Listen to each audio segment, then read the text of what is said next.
warahmatullahi wabarakatuh.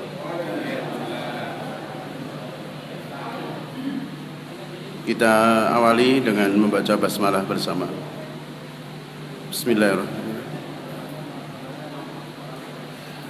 Alhamdulillah, nasta'inuhu wa nastaghfiruh wa na'udzu billahi min syururi anfusina wa min sayyiati a'malina. May yahdihillahu fala mudilla lahu wa may yudlilhu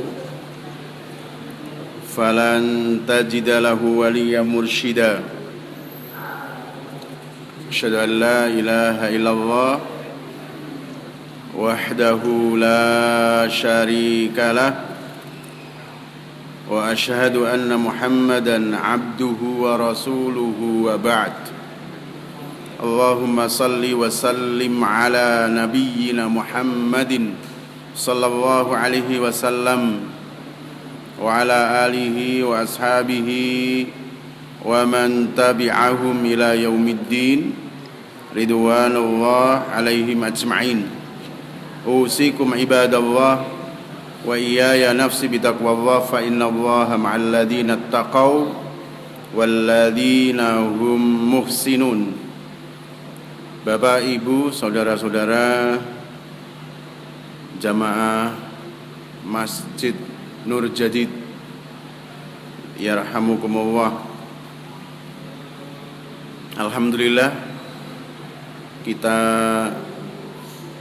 bisa hadir di majelis ilmu di masjid ini karena ini salah satu kewajiban kita yang harus kita tunaikan dan salah satu dari makna jihad kita dalam talabul ilmi. Sebagian ulama berangkat ke majelis ilmu itu masuk dalam kategori jihadul ilmi, karena hadis Rasulullah yang sering kita dengar, barang siapa yang keluar dari rumahnya dan dia dalam rangka menuntut ilmu, berarti dia di dalam jalan Allah fi sabilillah hatta yarji'a, sampai dia kembali dan sampai di rumah. Jadi perjalanan kita dari rumah menuju ke masjid Thalabul Ilmi ini adalah perjalanan fi sabilillah dalam kategori jihadul ilmi. Maka kita harus semangat dan termasuk kita telah memenangkan nafsu kita, berarti kita telah berjihad, namanya jihadun nafas, jihad melawan hawa nafsu. Kalau kita kalah nggak akan berangkat ke masjid ini. Kalau kita kalah dengan nafsu kita nggak akan berangkat ke sini. Pasti kita berada di depan layar televisi. Kalau enggak berarti di kegiatan-kegiatan yang lain. Bapak Ibu, mohon maaf, malam ini saya selingi dengan satu pembahasan karena saya lihat penting dan nanti supaya disampaikan dengan yang lain yang mungkin belum sempat hadir, atau nanti ini saya tinggal di sini biar ditempel. Keterangan tentang hari raya di saat jatuh pada hari Jumat. Karena kemungkinan besok itu akan terjadi Idul Adha dan jatuh di hari Jumat. Ini juga memang harus dimengerti oleh umat Islam, karena berkumpulnya Jum'ah dengan Id ini tidak setiap tahun ada, jarang terjadi. jarang terjadi.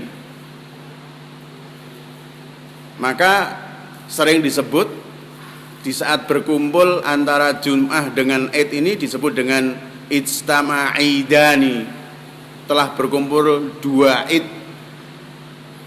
Hari Jum'ah juga disebut Id, namanya Idul Usbu'i, sedangkan Idul Adha dan Idul Fitri biasanya disebut Id juga, yang sudah maklum kita namanya Idul Sanawi, Id yang bersifat tahunan. Maka ada beberapa hadis yang nanti kita akan sampaikan dan juga beberapa pendapat ulama yang terkait dengan ini, dan bagaimana Rasulullah, kemudian bagaimana para ulama fikih, dan juga hadis-hadis yang nanti akan kita baca bersama. Mudah-mudahan ini menjadi sebuah maklumat ilmu yang sangat penting, dan di saat kita sudah punya ilmu, kita tidak akan fanatik dengan sebuah perbedaan yang terjadi di dalam kehidupan umat Islam. Karena perbedaan fikih tidak perlu dipertajam. Kalau ada orang yang suka mempertajam perbedaan fikih, itu berarti harus meningkatkan pemahaman lagi, meningkatkan bacaannya lagi, dan meningkatkan wawasannya lagi, supaya tidak terjadi sebuah fanatik dalam perbedaan fikih.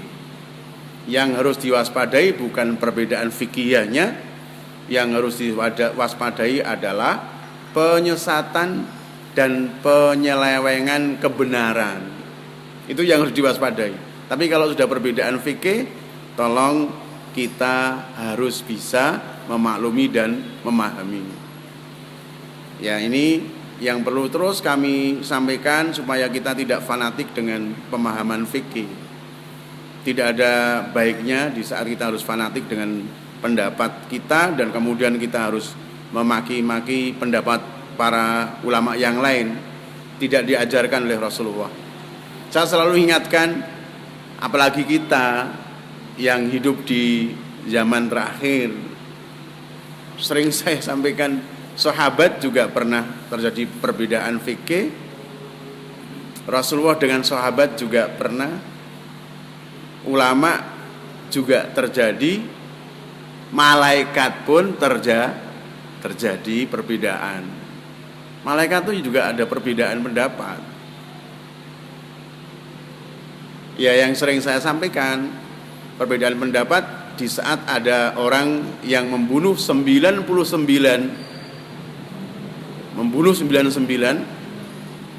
kemudian dia datang kepada seorang alim, dia ingin bertaubat, menanyakan apakah mungkin saya bertaubat sedangkan saya telah membunuh 99 manusia. Seorang alim yang ditanya ini enggak mungkin. Setelah bilang tidak mungkin, maka dibunuh sekalian, genap 100. Orang membunuh 100. Tapi ini luar biasa orang ini. Akhirnya dinasihati, kamu harus keluar dari daerah kamu dan kamu mencari seorang alim di daerah sana dan silakan berguru dan bertaubat. Dalam sebuah perjalanan, seorang ini meninggal tapi sudah punya azam, keinginan kuat untuk bertaubat. Meninggal di perjalanan. Malaikat azab dan malaikat rahmah ribut ramai, berselisih pendapat malaikat ini. Apalagi kita yang punya nafsu kan, malaikat aja berselisih. Yang malaikat azab dia menginginkan dia harus disiksa, 100 manusia dibunuh. Enggak main-main 100 orang. Malaikat rahmah dia sudah berusaha untuk bertaubat, dia berhak untuk mendapatkan ampunan Allah dan rahmat Allah. Malaikat berselisih. Ini kita tidak usah banyak berselisih. Akhirnya diselesaikan dengan adil, diukur. Ternyata perjalanan dia menuju ke taubat itu lebih panjang, sudah dilalui lebih panjang, dan tempat yang mau dituju untuk bertobat sudah dekat sekali. Akhirnya malaikat adab harus menerima. Jadi biasa. Tapi yang tidak dibolehkan adalah sebuah penyimpangan dan penyesatan. Itu yang harus diwaspadai saat ini nanti, karena sangat luar biasa kalau kita tidak membekali ilmu, kita nanti bisa terjerumus dalam sebuah penyesatan yang kadang-kadang kita tidak terasa. Itu kita sekarang kita mulai kita selingi dengan masalah ini supaya nanti kita juga bisa menyampaikan kepada saudara kita yang kebetulan menginginkan tentang maklumat yang ini. Apa yang dikerjakan oleh kita di saat hari raya itu terjadi di dalam hari Jumat. Apakah kita harus sholat Jumat atau kita tidak? Apakah bisa diganti dengan duhur atau tidak sama sekali langsung asar? Ini kan perlu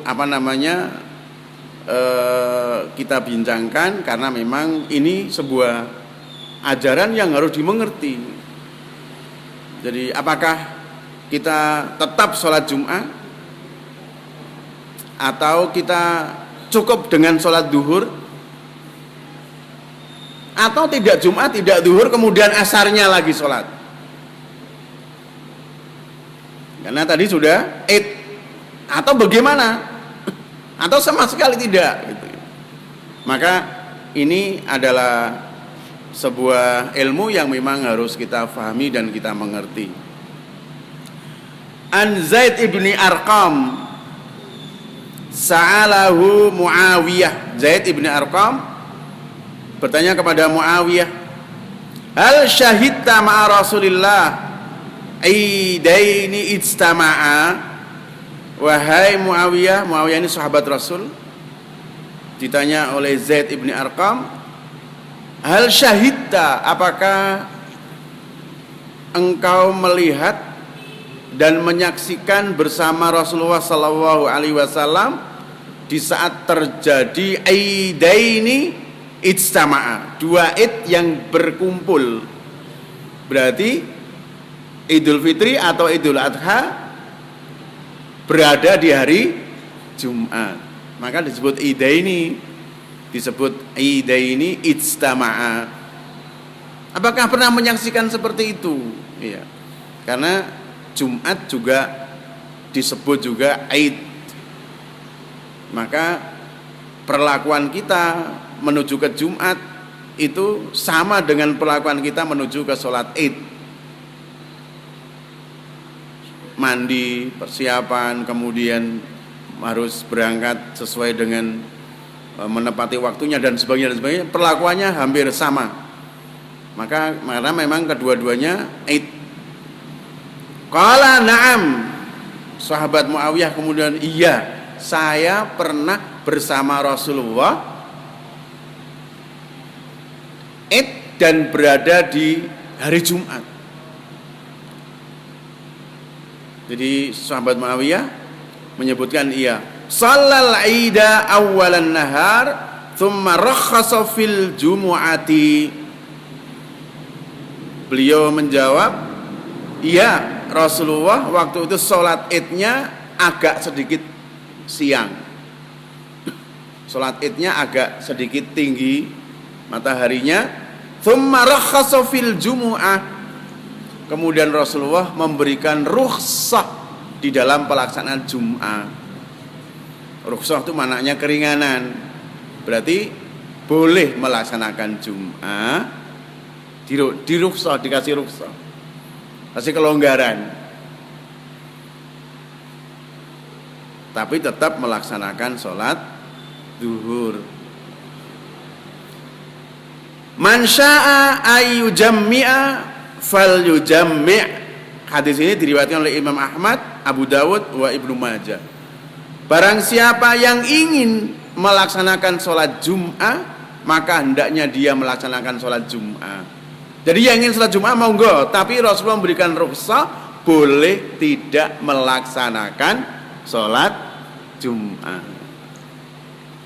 Nah, nanti kalau ada melihat saudara kita Jumat kok enggak sholat, berarti kita sudah mengerti hadisnya. Apalagi kalau Idul Adha, kalau Idul Fitri mungkin tidak begitu banyak problem. Idul Adha di saat panitia kebetulan juga motong sapi, sapinya cukup banyak, kambingnya juga banyak, ribet kan, repot. Ini gimana ini? Maka Rasulullah memberikan sebuah keputusan ini karena wahyu, bukan hawa nafsu. Karena melihat di saat Idul Adha itu terjadi di hari Jumat, panitia itu mesti terjadi sebuah kerepotan. Mau ditinggalkan mulai jam 11 kondisinya seperti itu. Kalau nggak ditinggalkan juga ini hari Jumat, luar biasa karena memang dibimbing wahyu. Maka Rasulullah membolehkan, diberikan rukhsah. Mungkin yang repot banget karena motongnya hari Jumat, sudahlah yang repot banget silakan sholat duhur. Yang lainnya yang tidak repot silahkan boleh Jumat boleh tidak. Yang jelas Rasulullah memberikan rukhsah. Gak usah ribut. Kamu enggak Jumatan, kamu. Rasulullah memberikan rukhsah. Memberikan kelonggaran. Nah, sekalipun nanti juga beberapa ulama terjadi sebuah perbedaan itu wajar. Yang penting semuanya ada landasan dan semuanya memiliki sebuah dalil. Wa an Abi Hurairah radhiyallahu anhu. Abu Hurairah, saya sering ulang-ulang, hadis Abu Hurairah ini tidak diterima oleh orang-orang Syiah. Kenapa? Karena menurut mereka Abu Hurairah ini masuk Islamnya akhir, tetapi kenapa meriwayatkan hadisnya lebih banyak? Nggak mau menerima.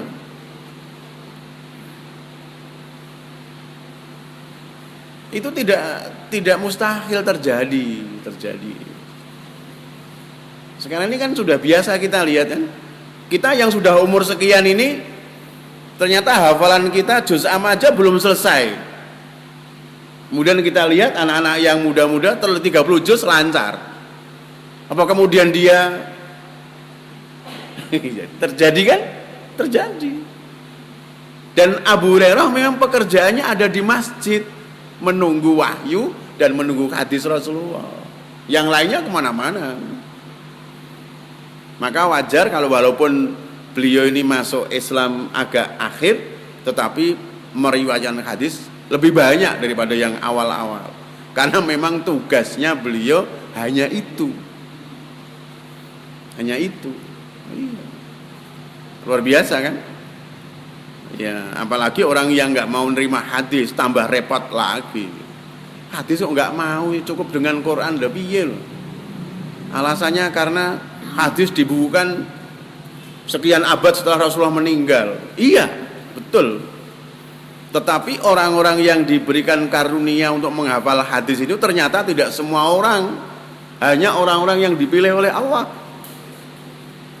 Enggak seperti kita, sekarang hafal hadis besok lupa. Satu padahal. Padahal cuma satu hadis, besok lupa. Tetapi orang-orang yang diberikan karunia Allah bukan hanya satu hadis, bukan hanya 100 hadis. Puluhan ribu hadis. Dari matan dan sanadnya, dari anfulan. Qala Rasulullah, hafal di luar kepala. Nah, ada orang yang nggak mau menerima. Terus alasannya apa?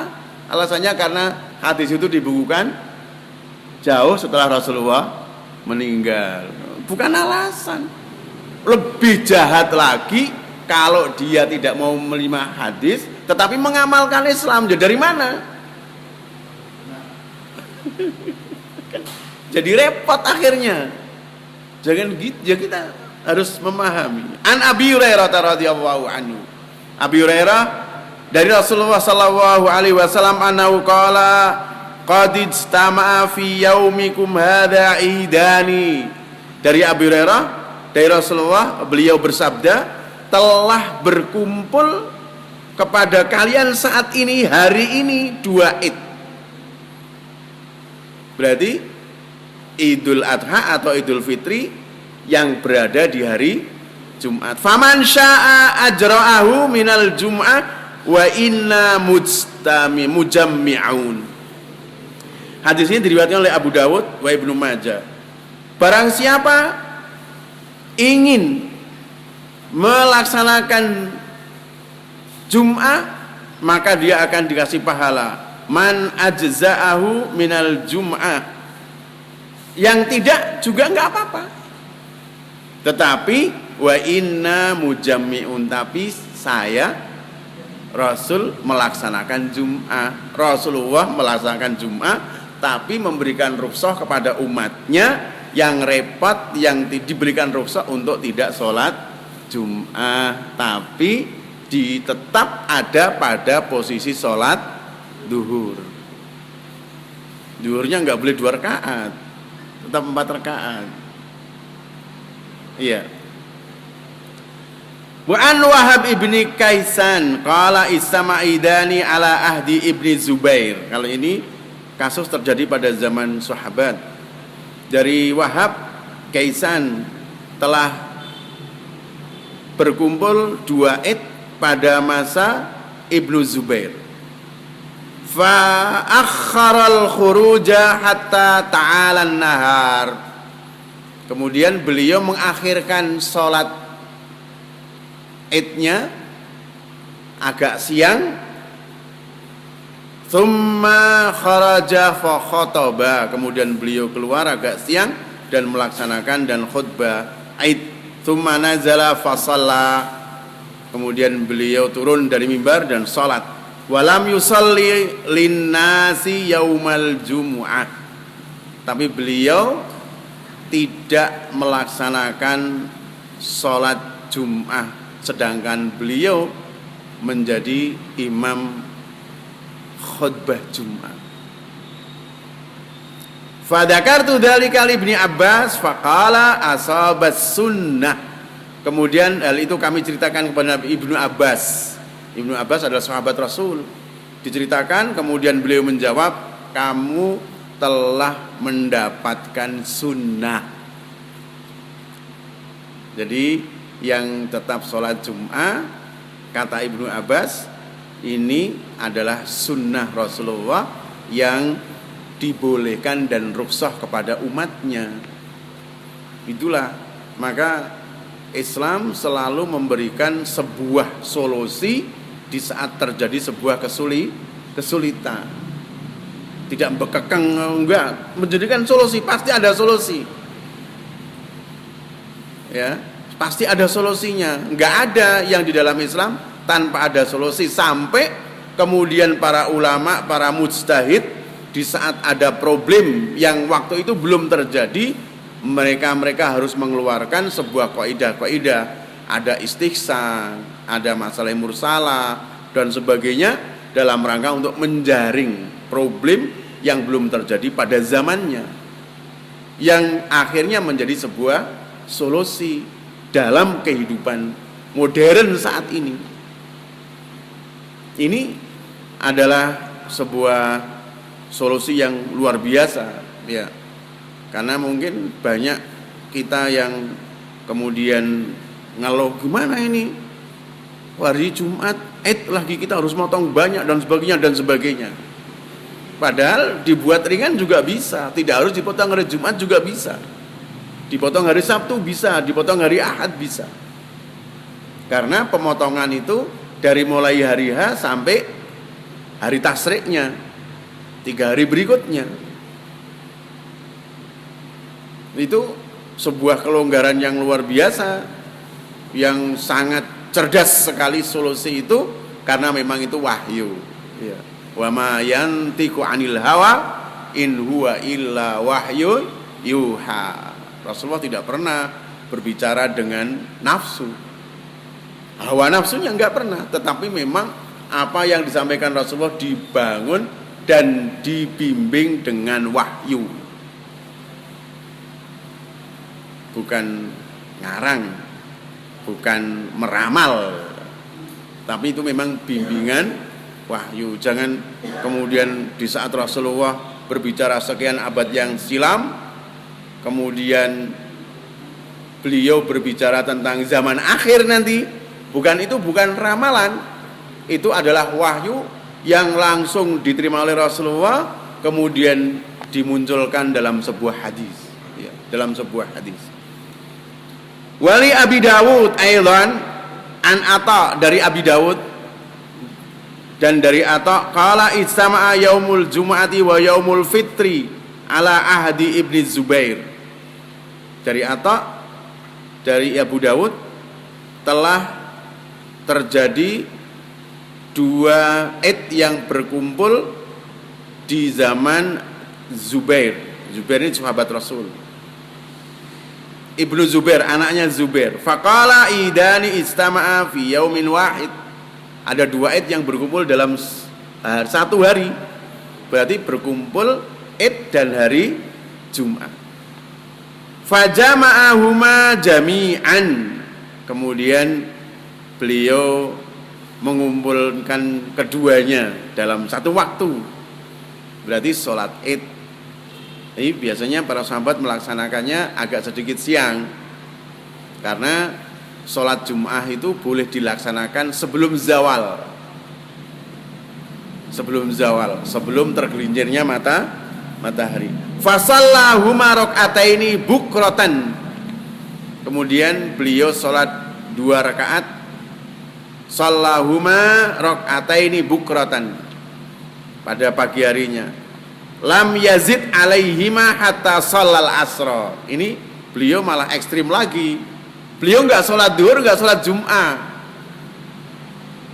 tapi langsung sholat asarnya toh. Ekstrim banget. Karena menurut keyakinan beliau sudah berkumpul 2 Id dan sudah dilaksanakan, selesai tugasnya, kewajibannya sudah gugur. Menurut beliau Ibnu Zubair, anaknya sahabat Zubair. Nanti kita akan mendapatkan, kalau nanti ada yang seperti itu, berarti mengikuti hadis ini. Tapi kita lebih aman, karena al-aslu baqa'u makana ala makan. Asal usul sesuatu itu kembali pada asal mulanya. Kalau asal mulanya sebelum ada Jumat itu duhur, ya kembali kepada duhur. Kalau duhurnya enggak dilaksanakan, kalau Jumatnya enggak dilaksanakan, berarti kembali kepada asal, yaitu duhur. Tapi kalau nanti kemudian ada orang yang langsung asarnya, itu berarti orang ini mengikuti Ibnu Zubair. Itu fikih ya, tapi semua memiliki sebuah landasan-landasan yang dibolehkan, tetapi kita mencari yang lebih afdol. Kita mencari yang lebih afdol dan lebih baik. Tapi yang jelas begitu. Maka dari penjelasan hadis tadi, kemudian para ulama terjadi tadi 2 pendapat, tetapi Rasulullah tetap melaksanakan sholat Jum'ah, tapi yang tidak dikasih rukhsah untuk melaksanakan sholat duhur. Dalam sebuah kisah, dalam sebuah penjelasan yang lain, kenapa Rasulullah tetap melaksanakan Jum'ah? Karena pada zaman itu kondisi sahabat berjauhan letaknya. Dikhawatirkan ada sahabat yang belum bisa hadir sholat Id. Dikhawatirkan sahabat yang jauh tempatnya belum bisa hadir di sholat Id. Nah kemudian Rasulullah tetap melaksanakan sholat Jumat. Itu yang terkait dengan masalah itu. Maka rukhsahnya sholat Jumat adalah satu, karena keumuman hadis itu menjadi rukhsah. Kenapa Jumat dirukhsahkan? Bisa diganti, bisa kembali kepada zuhur. Karena umumnya hadis tadi, lafaz-lafaz yang sifatnya umum, Rasulullah memberikan rukhsah. Rukhsah itu boleh diambil, boleh tidak. Boleh diambil, boleh tidak. Enggak usah ribut, enggak usah rame. Yang mau ngambil monggo, yang tidak juga.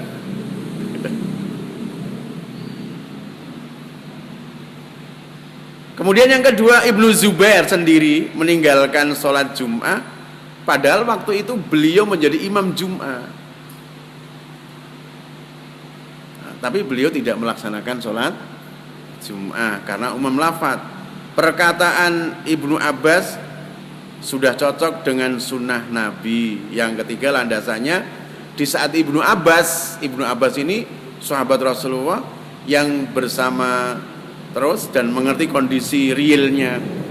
Di saat ditanya tentang masalah yang terjadi pertemuan antara Idul Adha atau Idul Fitri dengan Jum'ah, dan kemudian sholat Jum'ah tidak dilaksanakan, Ibnu Abbas kemudian menjawab, sudah sesuai dengan sunnah. Dengan sunnah. Ya. Yang keempat, tidak seorang pun sahabat yang mengingkarinya. Jadi dengan sekian banyak sahabat yang hidup bersama Rasulullah, tidak ada yang mengingkarinya tentang bolehnya meninggalkan sholat Jumat. Ini maka perlu kami sampaikan karena ini juga jarang dibahas. Maka kamu berkepentingan untuk menyampaikan. Bahkan yang lebih ekstrem tadi, Ibnu Zubair tidak Jumat, tidak zuhur, langsung menunggu sholat asar. Kita ngambil yang zuhur, kalau nggak cuma masih tetap harus sholat zuhur, ngambil yang lebih ini aja, lebih problemnya lebih ringan ya, daripada nanti membangun fitnah.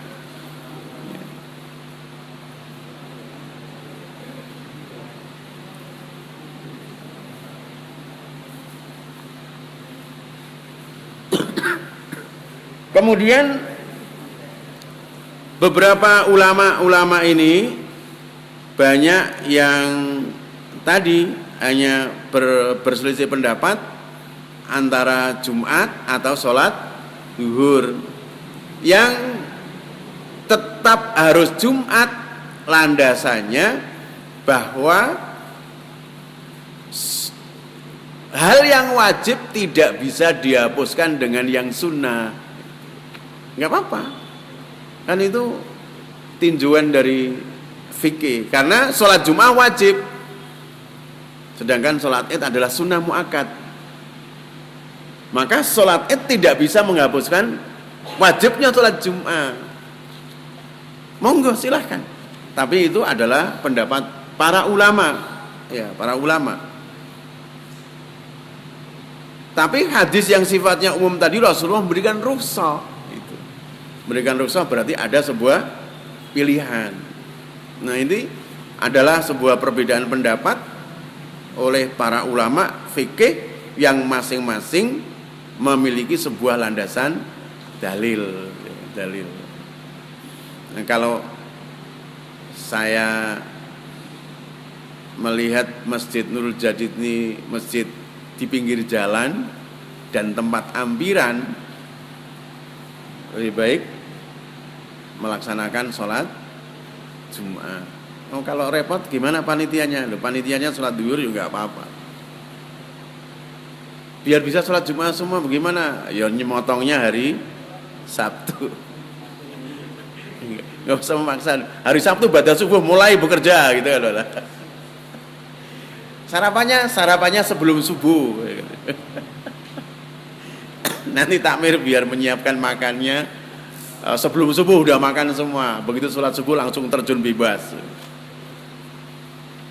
Artinya hal-hal yang seperti ini tidak perlu harus diributkan, karena perbedaan-perbedaan yang terkait dengan furu'iyah, fikihiyah, tetapi masing-masing semuanya ada landasan hadis. Karena ini pernah rame itu, ada yang meramaikan tentang ikhtilaf ini, kenapa harus diramaikan? Yang jelas ini adalah memang dibolehkan dan Rasulullah sendiri memberikan rukhsah. Ya, tapi kalau yang bilang nggak usah sholat, nggak usah sholat Jum'ah, lah itu yang harus dikritisi. Lagi sembrono. Nah, itu yang harus dikritisi yang itu. Tapi kalau kemudian perbedaan sholat Jum'ah atau enggak sholat duhur, monggo. Silahkan masing-masing dibolehkan. Dan tidak ada larangan. Tidak ada larangan yang melarang untuk tidak sholat Jum'ah, enggak ada. Yang ada malah rukhsah. Untuk bapak-bapak, tapi kalau untuk ibu-ibu enggak ada masalah. Sholat duhur berarti kan. Kalau bapak-bapak kan sholatnya Jumat ke masjid. Ya. Tapi ada yang berpendapat ibu-ibu walaupun di rumah sholatnya tetap Jumat 2 rakaat. Oh, enggak bisa. Karena sholat Jumat itu ada rukun dan syaratnya. Kalau rukun syaratnya tidak terpenuhi, maka sholatnya duhur. Oh, rukun syaratnya enggak terpenuhi kok sholat Jumat 2 rakaat. Lola, terus gimana? Alasannya karena harinya hari Jumat. Iya, harinya hari Jumat. Tapi sholatnya harus memenuhi syarat dan rukunnya. Kalau enggak memenuhi, kembali kepada asal. Sholat duhur itu. Iya, sholat duhur. Karena tidak memenuhi syarat dan rukun. Ini yang harus kita, masalah-masalah seperti ini memang harus dimengerti oleh umat. Ya. Umat kita ini perlu, memang harus, Masya Allah, kita harus cinta dengan umat kita harus bangun pemikirannya, agamanya biar menjadi umat yang terbaik. Umat yang terbaik. Maka saya selalu mengatakan, ayo kita memiliki kemampuan masing-masing berbeda. Tidak boleh lepas untuk mengembalikan umat kita menjadi umat yang mengerti agamanya yang dia yakini. Masing-masing berbeda kita. Mungkin ada yang bisanya ngajak, ayo ngajak ngaji. Enggak apa-apa, memang mampunya ngajak ngaji. Ada yang memang kemampuannya memang memberikan sebuah wawasan dan pendidikan. Enggak ada problem, silakan. Masing-masing punya kelebihan yang Allah berikan kepadanya. Dan kita tidak boleh kemudian, kamu bisanya ngajak tok. Enggak apa-apa. Itu lebih baik. Lebih baik. Walaupun itu kan sebuah penghargaan luar biasa dari Allah Subhanahu wa taala. Rasulullah sampai kemudian mengingatkan, kalau kamu bisa mengajak orang dan dengan lantaran kamu orang itu mendapatkan petunjuk, itu lebih baik daripada unta yang merah. Unta yang merah pada zaman Rasulullah, unta kebanggaan orang-orang Quraisy. Dalam hadis yang lain, itu lebih afdal daripada bulan yang menyinari bumi. Bayangkan. Maka di saat kita menjadi penyebab orang itu mendapatkan hidayah, pahalanya luar biasa. Luar biasa. Apalagi saudara kita yang sudah terjerumus dalam sebuah kemaksiatan, kemudian kita berhasil mengajak mereka ke masjid, taklim, kemudian dengan sebab kita dia bisa kembali kepada kebenaran, luar biasa. Maka saya selalu mengatakan, ayo, yang di TNI dakwahnya di TNI, yang di polisi dakwahnya di polisi, yang ada di Cakro dakwahnya di Cakro. Kan enak tuh.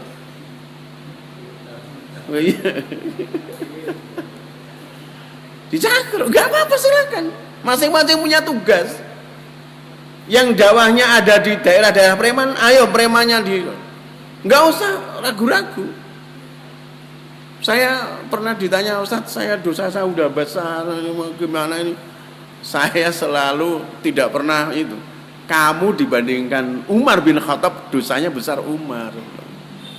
Kamu masih belum pernah membunuh orang. Tapi itu aja di dalam Islam. Umar diangkat tinggi setelah dia sadar. Nah ini apa namanya yang sangat penting yang ada di kantor, ya dakwahnya di kantor. Dakwah itu tidak harus ngomong, ngajak berdakwah. Sikap kita yang baik juga berdakwah. Yang akan ditiru dengan yang lain, diikuti yang lain, itu menjadi dakwah kita. Ya ada kasus yang dulu antara Hasan dan Husain. Ada orang yang sudah umur cukup wudunya salah. Biasanya orang tua diingatkan anak kecil kan nggak mau ya, pasti nggak mau. Kamu masih bau kencur, mesti gitu. Kamu sejak kapan belajarnya, mesti gitu. Tapi kan Hasan Husain ini kan pinter nih. Akhirnya dialog antara keduanya ini. Kalau wudu yang benar, cara wudunya begini tuh ditampilkan itu. Satunya melihat, lah ini kan akhirnya orang tua ini melihat. Oh berarti saya salah, ngulangi lagi wudu. Kalau anak kecil kemudian negur orang tua gini, mesti nggak akan, kamu sok pinter ya, sejak kapan kamu belajar, gurunya siapa? Itu kan metode, cara supaya orang tua tidak tersinggung. Caranya bagaimana, itu kan perlu diberikan sebuah retorika sendiri. Nah tentunya di saat kita mengajak orang yang lebih umur tua, beda dengan di saat kita mengajak anak-anak yang kecil yang biasa kita bersamanya. Ya. Kemudian disebutkan di dalam hadis yang lain dari Abi Rami'ah Asy-Syami, ia berkata, syahidtu Muawiyah yas'alu Zaid bin Arqam. Saya menyaksikan Muawiyah menanyakan kepada Zaid bin Arqam, hal syahidta ma'a Rasulillah idaini istama'a fi yaumin wahid. Ditanya, apakah engkau pernah melihat, wahai Zaid bin Arqam, di masa Rasulullah dua id yang berkumpul dalam satu waktu? Qala na'am, iya saya melihat. Saya pernah melihat dan saya berada bersama Rasulullah. Waktu itu terjadi dua id, terjadi dalam satu hari. Berarti id yang ada di dalam Jum'ah. Qala fa kaifa sana'a, wahai Zaid bin Arqam, bagaimana Rasulullah bertindak di saat terjadi dua id berkumpul dalam satu waktu? Qala shallal ida thumma rakhasa fil jumu'ati. Kemudian beliau menjawab, beliau sholat id thumma rakhasa fil jumu'ah. Kemudian beliau Rasulullah memberikan rukhsah dalam sholat Jum'ah. Berarti diberikan rukhsah berarti boleh tidak sholat Jum'ah, tetapi tetap sholat zuhur. 4 rakaat, jangan 2 rakaat. 4 rakaat, karena syarat rukunya tidak terpenuhi, tetap 4 rakaat, jangan 2. Nanti juga dikosor. Ya. Faqala man syaa ayusalliya fal yusalli. Kata Rasulullah, faqala, barang siapa suka untuk sholat Jum'ah maka sholatlah. Barang siapa yang pengen sholat Jumat, silakan sholat. Berarti barang siapa yang pengen sholat, berarti kalau yang nggak pengen juga boleh, tapi sholat duhur. Tapi sholat duhur. Tapi kalau kemudian kita nanti merujuk kepada Ibnu Zubair yang sangat ekstrim tadi, beliau sholat Id di hari Jumat, tetapi juga tidak sholat duhur. Langsung dia menunggu sholat asar. Ekstrim banget. Kita milih yang setidaknya masih tetap sholat duhur. Man syaa ayu jami'a fal yujammi. Barang siapa yang pengen dan berkehendak untuk sholat Jumat, hendaknya dia sholat Jumat.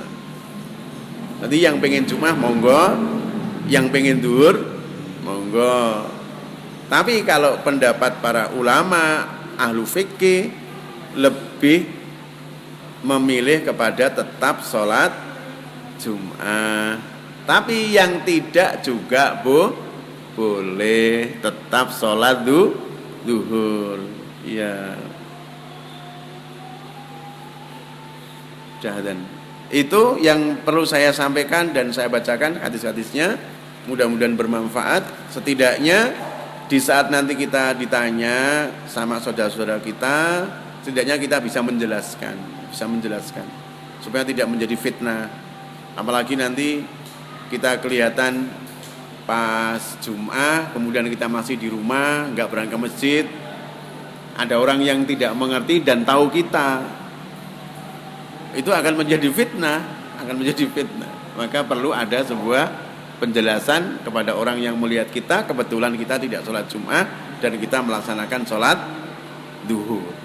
Ya.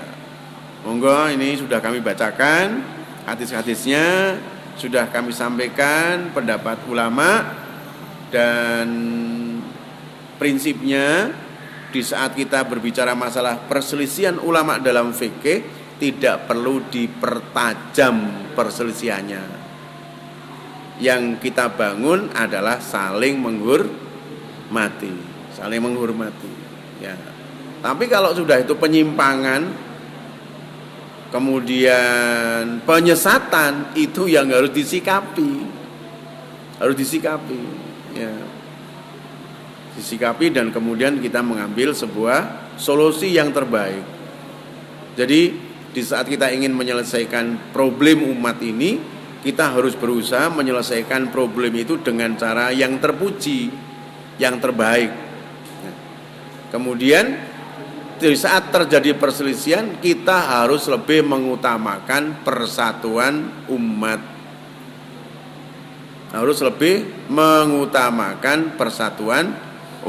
Karena mengutamakan persatuan umat itu salah satu ciri khas dari umat yang terbaik.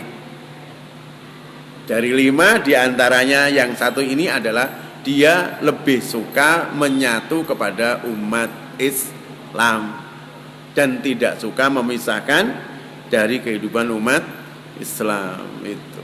Jadi itu luar biasa, Masya Allah. Rasulullah memberikan contoh yang luar biasa dan mudah-mudahan kita bisa mengikuti contoh dan petunjuk dari Rasulullah Sallallahu Alaihi Wasallam. Monggo kita semua masing-masing punya kewajiban untuk mengajak saudara kita menyelamatkan saudara kita supaya tidak terjadi masalah di kemudian hari. Kasihan saudara-saudara kita ini masih banyak yang perlu dibangun pemikirannya, wawasannya, supaya menjadi umat yang terbaik yang dicontoh oleh masyarakat dan dicontoh oleh umat yang lain. Ya. Itu saja yang bisa kita kaji, sudah Isya. Kita akhiri, mohon maaf kalau ada yang kurang, dan kita akhiri dengan doa kafaratul majlis. Subhanaka Allahumma wa bihamdika asyhadu an la ilaha illa anta astaghfiruka wa atubu ilaik. Wal afu minkum. Wassalamualaikum warahmatullahi wabarakatuh.